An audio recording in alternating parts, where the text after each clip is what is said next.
I'm Anomie, and today is Tip Tuesday, so here's my tip for you.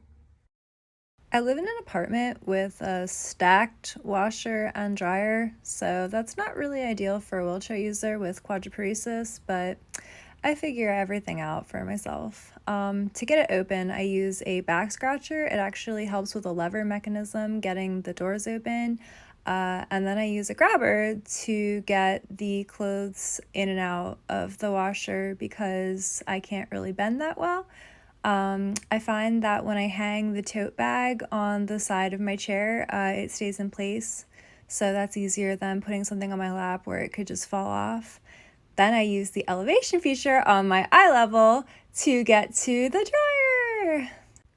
Then I just take the same method of opening the dryer and then transferring the clothes from the tote to the dryer.